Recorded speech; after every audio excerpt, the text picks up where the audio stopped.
이사야서 49장 1절에서 13절 말씀, 저와 여러분들이 한 절씩 교독하겠습니다. 섬들아 내게 들으라, 먼 곳 백성들아 귀를 기울이라. 여호와께서 태에서부터 나를 부르셨고 내 어머니의 복중에서부터 내 이름을 기억하셨으며 내 입을 날카로운 칼같이 만드시고 나를 그의 손 그늘에 숨기시며 나를 갈고 닦은 화살로 만드사 그의 화살통에 감추시고 내게 이르시되 너는 나의 종이요 내 영광을 네 속에 나타낼 이스라엘이라 하셨느니라. 그러나 나는 말하기를 내가 헛되이 수고하였으며 무익하게 공연히 내 힘을 다하였도다. 참으로 나에 대한 판단이 여호와께 있고 나의 보응이 나의 하나님께 있느니라.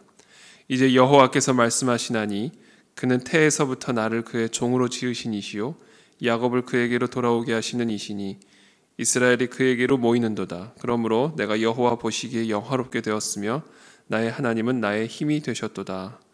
그가 이르시되 네가 나의 종이 되어 야곱의 지파들을 일으키며 이스라엘 중에 보존된 자를 돌아오게 할 것은 매우 쉬운 일이라. 내가 또 너를 이방의 빛으로 삼아 나의 구원을 베풀어서 땅 끝까지 이르게 하리라.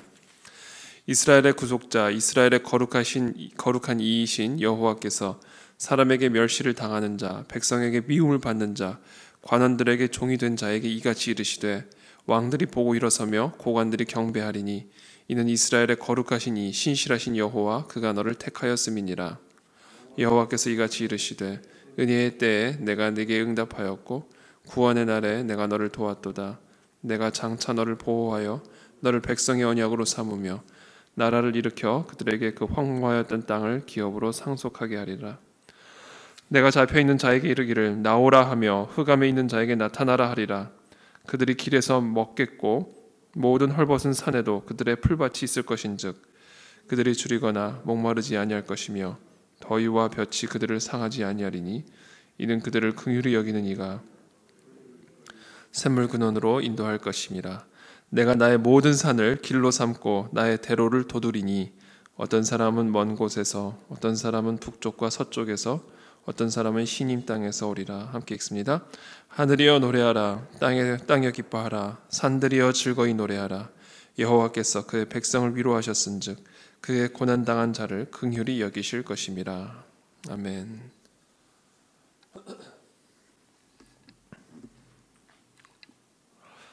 네, 오늘 말씀 섬들아 내게 들으라. 먼 곳 백성들아 귀를 기울이라. 여호와께서 태에서부터 나를 부르셨고 내 어머니의 복중에서부터 내 이름을 기억하셨으며, 태에서부터 우리를 부르신 하나님, 또 어머니의 복중에서부터 내 이름을 기억하시는 그 하나님임을 우리가 이 말씀을 통해서도 우리가 알 수 있죠. 선택받은 은혜다라는 겁니다. 그래서 이 말씀 묵상하면서, 이 말씀 물론 이사야를 향한 하나님 이사야의 고백인데요. 이사야가 하나님이 이사야가 어미의 태에서부터 이스라엘 백성의 종으로 부르셨고 또 어머니의 복중에서부터 그 이름을 기억하셨다, 이렇게 고백을 하고 있는데, 사실 이것은 이사야에게만 국한된 이야기가 아니라 사실 우리 모든 하나님의 백성들에게 주어지는 또 이야기죠. 우리 모두는 하나님의 어머니의 태에서부터 부름을 받았고 어머니의 복중에서부터 이름이 기억되어진 그런 선택받은 그 은혜를 입은 자들이다라는 겁니다. 그러니까 하나님의 선택을 받았기 때문에 그 선택을 끊을 자는 아무도 없는 것이죠. 근데 이렇게 이야기합니다. 2절에 내 입을 날카로운 칼같이 만드시고 나를 그의 손 그늘에 숨기시며 나를 갈고 닦은 화살로 만드사 그의 화살통에 감추시고. 하나님이 어떤 목적을 가지고 이사야를 어미의 태에서부터 부르셨고 그 이름을 기억하셨는데, 그 목적이 뭐였냐면 그 이사야의 입을 날카로운 칼같이 만드시고 또 화살로 만드시고 또 하나님의 손 그늘 아래 숨기는 그런 사명을 위해서 하나님이 이 이사야를 어미의 태에서부터 부르셨다라는 겁니다. 근데 그 사명은 뭐였냐면 그 입을 날카로운 칼같이 만드는 사명. 그 입에서 나오는 말을 날카로운 칼같이 아주 갈고 닦은 화살과 같이 만드셔서 하나님의 뜻을 이루게 하시기 위함이었다라는 겁니다. 그 입을. 그래서 이사야가 태어난 이후에 쭉 살다가 어느 날 우시야 왕이 죽던 해에 하나님을 만나게 되죠. 하나님을 대면하게 되죠. 그때 하나님이 이사야를 부르시는 소명 사건이 이제 이사야서 6장에 기록이 되어 있는데, 그때 하나님께서 이사야를 하나님의 사명을 위해 이 백성들에게 보내시기 전에 어떤 일을 행하시냐면 입술에 이사야의 입에 숯을 가지고 오셔서 그 입술에 대시죠.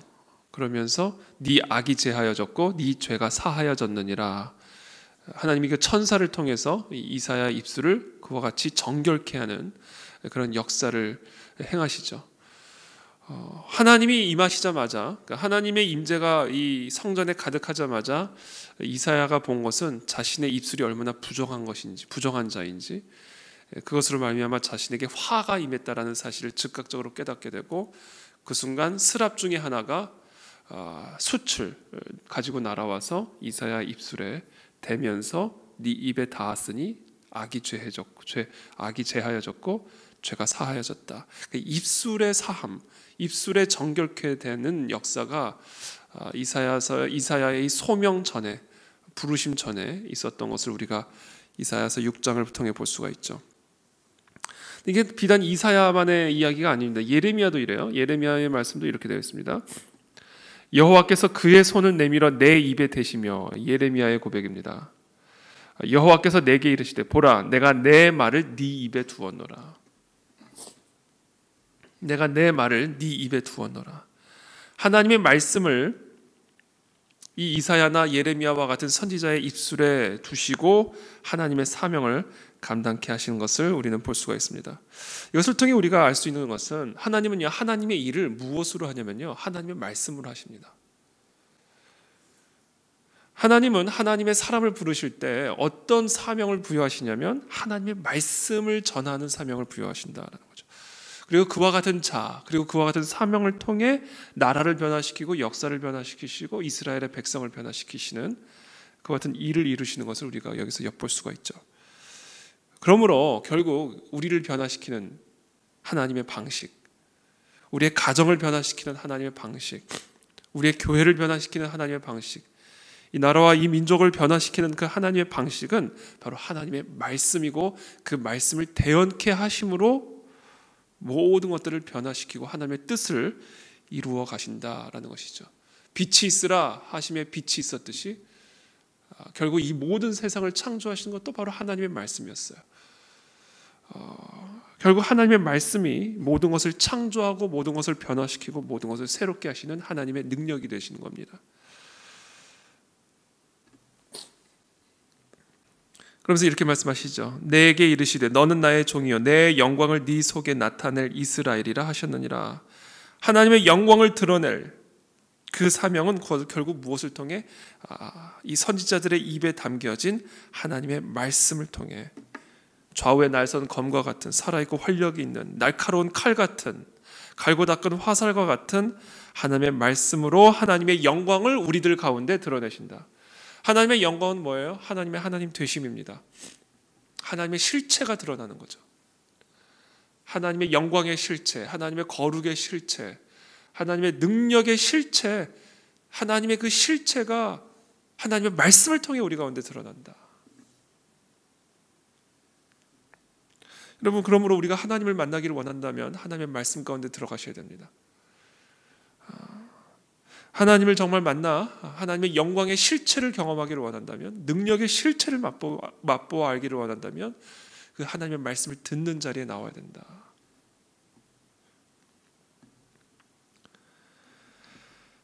그러나 나는 말하기를 내가 헛되이 수고하였으며 무익하게 공연히 내 힘을 다하였다 하였도다. 참으로 나에 대한 판단이 여호와께 있고 나의 보응이 나의 하나님께 있느니라.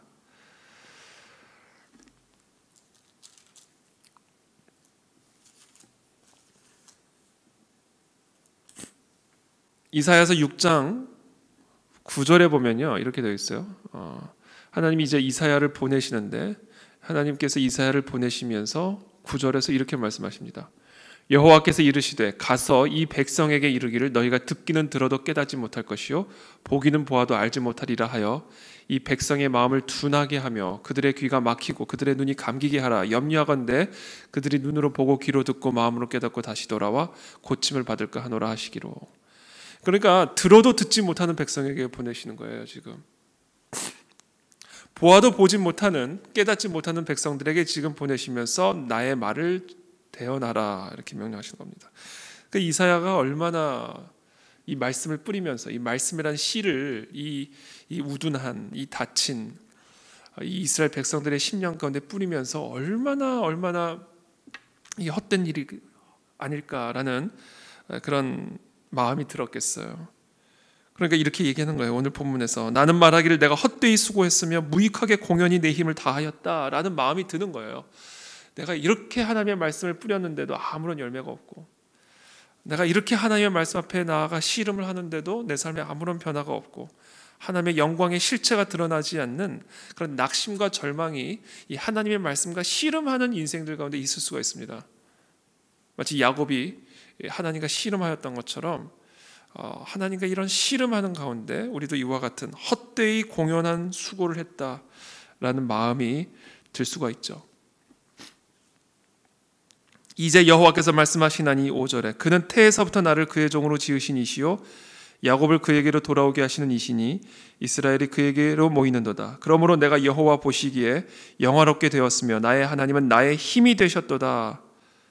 그가 이르시되 네가 나의 종이 되어 야곱의 지파들을 일으키며 이스라엘 중에 보존된 자를 돌아오게 할 것은 매우 쉬운 일이라.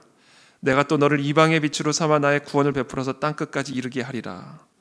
이사야가 개인적으로 드는 이런 심정, 헛되고 공연한 그런 수고를 했다, 이 무익한 일을 했다라고 생각이 드는 이와 같은 심정과는 상관없이 하나님은 이사야를 통해서 뿌려진 그와 같은 씨를 통해서 하나님의 일을 하신다라는 거죠.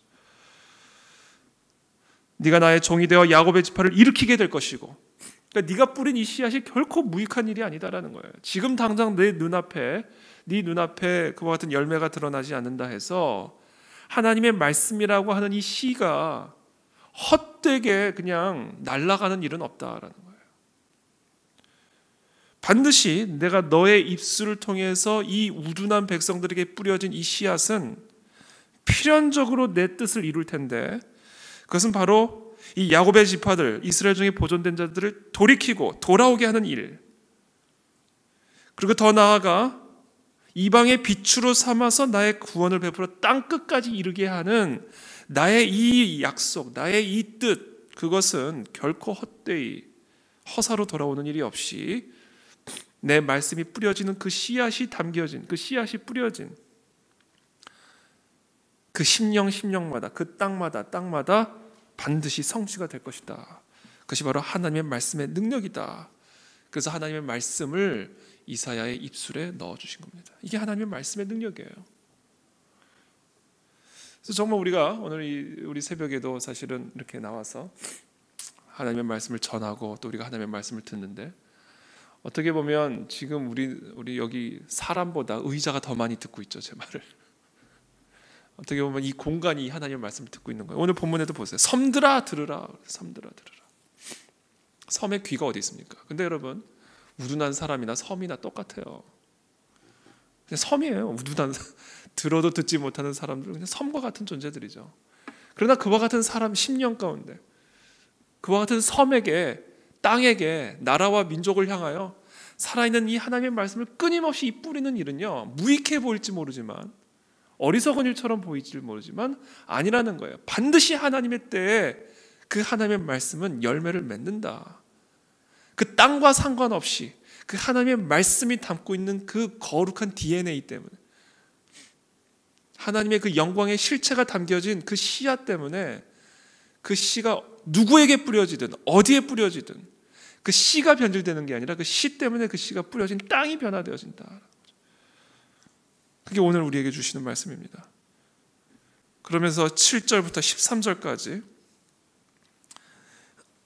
이사야를 통해서 뿌려진 이 하나님의 씨, 이 하나님의 말씀이 어떻게 이 땅을 변화시키게 될지, 어떻게 이 백성들을 근원적으로 변화시킬지에 대한 예언의 말씀을 쭉 7절부터 말씀하십니다. 그러면서 마지막 13절에 이렇게 이야기하죠. 하늘이여 노래하라, 땅이여 기뻐하라, 산들이여 즐거이 노래하라. 여호와께서 그의 백성을 위로하셨은즉 그의 고난당한 자를 긍휼히 여기실 것임이라. 이것이 이사야를 통해서 이스라엘 백성들 가운데 행하고 계시는 하나님의 일이고 또 하나님의 목적입니다.